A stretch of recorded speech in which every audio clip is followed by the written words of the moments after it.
Cristina González, desde hace casi 2 años, es directora gerente en funciones del Parque de las Ciencias de Granada, un centro que ha tenido que reinventarse sin duda. Le ha tocado vivir una época muy difícil en la que los museos de ciencia especialmente han tenido que readaptarse, transformarse. Bienvenida a Conciencia. Muchísimas gracias y estoy encantada de que estéis de nuevo aquí en el museo. Un museo de la ciencia como este albergaba cada año a unos 750.000 visitas.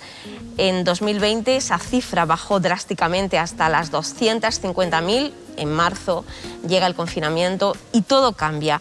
¿Cómo se hace para seguir ofreciendo lo que ustedes ofrecían en plena pandemia? Bueno, pues yo creo que ha sido una cuestión de transformación y de una respuesta rápida, que en este caso era lo más importante, porque prácticamente pasamos a recordar de no tomar conciencia de la realidad que vivíamos a que de un día para otro nos vimos trabajando en control remoto, museo cerrado, y había que seguir dando de alguna forma cobertura y materiales y herramientas, bueno, a la gente que nos seguía. Y lo primero fue, desde luego, articular a través de la web, que era el vehículo inmediato, pues un programa denso sobre ciencia, acercar la ciencia en casa, y además sabiendo que en esos momentos tanto los padres como los profesores, los alumnos, lo que demandaban eran recursos digitales fáciles, divulgativos, de alguna manera que pudieran servir incluso para poder seguir llevando las clases, porque nos vimos de alguna manera, se vieron los padres siendo los tutores de esa enseñanza en casa, ¿no? Se pone en marcha en ese momento Parque de las Ciencias en Casa y comenzáis a elaborar contenido específico para la web, para las redes sociales. El incremento en las visualizaciones y en vuestras redes es absolutamente espectacular, ¿verdad? La verdad es que te quedas siempre, fíjate que siempre pensamos que el mundo digital, la transformación, o sea, damos por hecho de que es verdad, de que la conexión es brutal y que no hace a todos la globalización en red. Pero cuando ves las cifras, aún así te vuelven a sorprender. El alcance es brutal, llegamos casi a las 500.000 personas y los vídeos, por ejemplo, que es un recurso que sabemos que gusta, que es muy ameno, muy fácil de llevar, pues se vieron que, o sea, superaron el 50% de las visualizaciones. Hemos tenido más de 200.000 más con respecto al año anterior, que ya eran también, o sea, una cifra siempre descomunal, ¿no? O sea, eso quiere decir que la gente, en definitiva, nos seguía, tenía interés y había demanda de esos materiales. El confinamiento termina, pero no se vuelve a la normalidad previa a marzo, por lo tanto el museo ha tenido que seguir pensando en que esto no va a ser como antes de la pandemia, o al menos no de momento.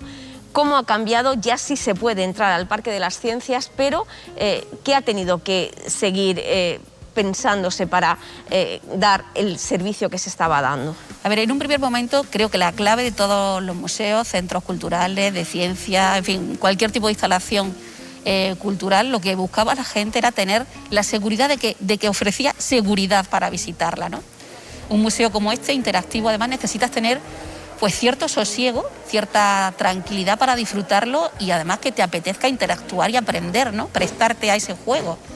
Con lo cual la primera intención, como era lógico, era que las medidas de seguridad fueran suficientes y que sí ofrecieran ese entorno de confianza. El museo en sí, este museo, el Parque de la Ciencia, es un lugar donde la gente viene de una forma muy relajada siempre y donde sabe que va a encontrar una serie de escenarios suficientes en calidad y en contenido. Entonces, ahora había que añadir esa seguridad sanitaria. Por supuesto, ahora estamos muy hechos, pero el uso de la mascarilla, el gel, los aforos, pero quizás la cuestión de más envergadura que se acometió fue reforzar todo el sistema de ventilación y de aire, que se ha instalado un sistema pionero, ¿verdad? Sí, bueno, de alguna manera muy bonito, en el sentido de que al final es totalmente tecnología puntera al servicio de la salud. Y donde ves de forma súper agradable como los infrarrojos, reacciones de oxidación, en fin, proporcionan que ese aire esté totalmente con una garantía suficiente, no solo para la COVID, sino para otro tipo de bacterias, ¿no? O de virus. Entonces, bueno, creo que todas esas componentes que al final van sumando ese plus de seguridad se consiguieron, se consiguen. Y bueno, ese entorno era lo primero. Después, evidentemente, y quizás me adelanto, a lo mejor dice, bueno, muy bien, ese entorno ya estaba, pero está ya en un museo interactivo. Cuando la manipulación estábamos diciendo, ¿qué hacemos con estas manos, no? Creo que la idea de interactividad hay que evolucionarla un poco. Veníamos de un tocar con manos, un hands-on, como dicen, Pero la interactividad puede ser de muchas maneras, ¿no? Y ha consistido en, bueno, usar de nuevo la tecnología, buscar sensores de infrarrojo, electromagnéticos, o sea, hemos tenido distintas opciones, pero en definitiva es la técnica al servicio de la usabilidad del museo. El Parque de las Ciencias está en continuo reciclaje y colabora habitualmente con otras instituciones internacionales de divulgación científica. ¿Había proyectos en marcha que con la pandemia han tenido que pararse o directamente han quedado en el camino? Pues la verdad es que hemos tenido muchísima suerte y lo cierto es que estábamos involucrados en un par de proyectos muy grandes, de muchísima envergadura. Precisamente por la magnitud son proyectos que requieren al menos de 3 años vista hacia atrás para que consigan la fecha. Y claro, hemos tenido la suerte de que estaban iniciados. Y cuando se trabaja con museos a nivel internacional, como es lógico, ya sí se utiliza muchísimo lo que es la reunión virtual, correo electrónico, o sea, otros medios que te favorezcan el avanzar, el intercambio de documentos, sin tener que reunirnos. Es verdad que a veces es necesaria la reunión física y siempre a lo largo del proyecto hay al menos un par de hitos donde todos los socios se ven. Pero claro, tuvimos la suerte de que estaban empezados, que había una buena relación ya establecida de trabajo totalmente remota y bueno, pues han seguido avanzando, o sea, no se han visto interrumpidos, con lo cual vamos a tener una garantía de que pues el año que viene, en el 21 y luego más adelante en el 23, vamos a tener exposiciones muy buenas. Háblenos de esos proyectos y de esas exposiciones que están preparando como novedad para el parque en el futuro inmediato. Pues son dos proyectos muy diferentes, pero que además creo que están... son como casi que muestran también la habilidad de anticiparnos un poco. El gran proyecto de biomimesis, por ejemplo, que es con el que participa Granada y Andalucía, está dentro de un paraguas que al final lo que pinta es un futuro sostenible, o sea, un mejor futuro, y colaboran el Museo DASA de Alemania, que va a trabajar sobre inteligencia artificial y Big Data, colaboran también Viena, que va a trabajar sobre la alimentación del futuro, y Estocolmo, que lo va a hacer sobre la movilidad descarbonizada, y nosotros sobre la innovación que nos favorece, a través de la naturaleza, pensar en la cantidad de mecanismos y de arquitectura y de cosas que funcionan bien en la naturaleza, que llevan millones de años siendo un laboratorio de experimentación y ya sabemos todos que lo que funciona se queda, se perpetúa, una selección natural de alguna manera, y es copiar eso. O sea, vamos a innovar en arquitectura, en tejidos, en salud, utilizando muchas cosas de las que ya la naturaleza es maestra, ¿no? Entonces, bueno, si esas fijaros que son 4 exposiciones, que se inaugurará cada una en la titularidad del centro que la trabaja y después itineran, con lo cual vamos a estar 4 años con contenido temporal de gran calidad, pues funcionando, que nos va a dar una cobertura, o sea, muy segura de tener contenidos siempre punteros, ¿no? Y la otra es diferente porque es una sola exposición que la producimos entre 3 centros y bueno, es el tema sobre el arte de volar. Y vamos a entrar no solo en la técnica, sino también en la naturaleza, en la anatomía, en toda la particularidad que hace posible que se vuele. No solo pensamos en las aves, sino en insectos, en máquinas. O sea, será también muy versátil, muy al estilo Parque de la Ciencia. Habrá animales naturalizados, habrá estructuras mecánicas, habrá principios de física. Y creo que las dos van a llegar en un momento pues ideal, porque sabemos que va a ser duro, que es posiblemente si estos proyectos no hubieran estado iniciados de antes, pues a lo mejor no estaríamos hablando de que tenemos esa cobertura o esa tranquilidad, porque ya se van a conseguir. Con lo cual, dentro de toda la magnitud de lo terrible de la situación, creo que nosotros hemos tenido la suerte de que nos ha pillado en un momento que vamos a poder salvar de alguna manera esa calidad de contenidos que el público siempre espera en el museo. Estamos hablando de las exposiciones, de los talleres, de todo lo que ofrece el Parque de las Ciencias, pero hay algo que marcó un antes y un después, el biodomo. Pues la verdad es que es una instalación con tal fuerza por sí sola que prácticamente podría existir sin necesidad de nacer dentro de un museo interactivo de ciencia o tener el amparo de un planetario.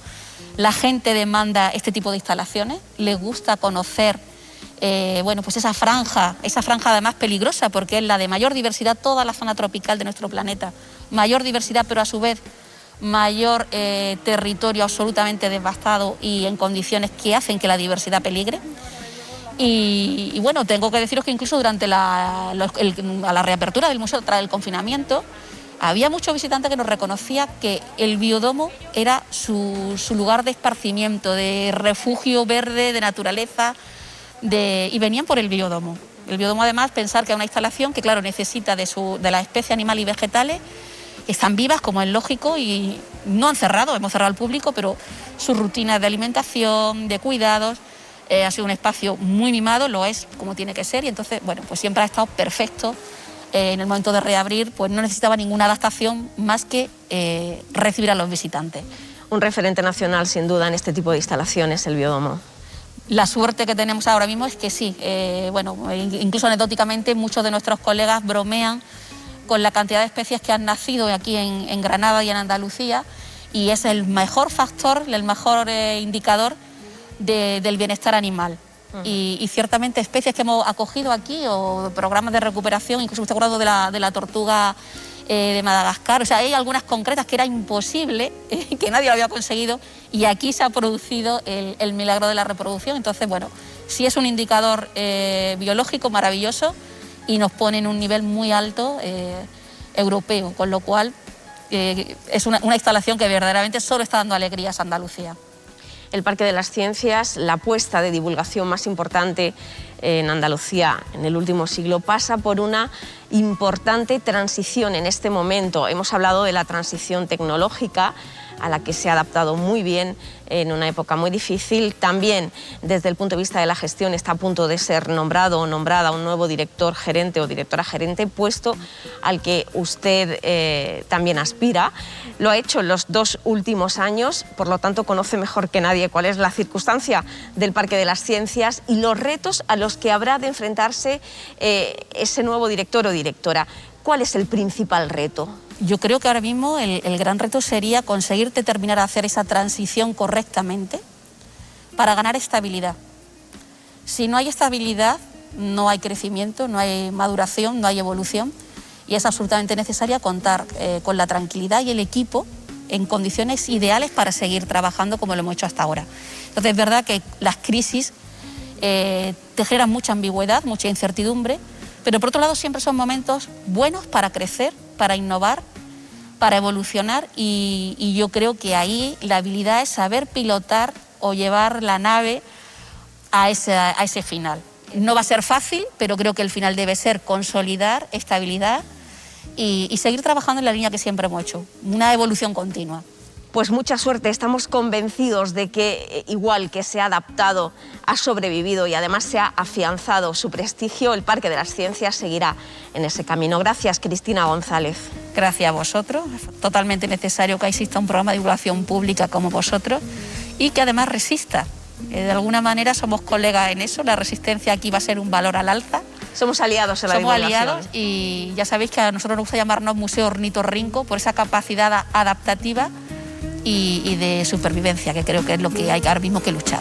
Gracias.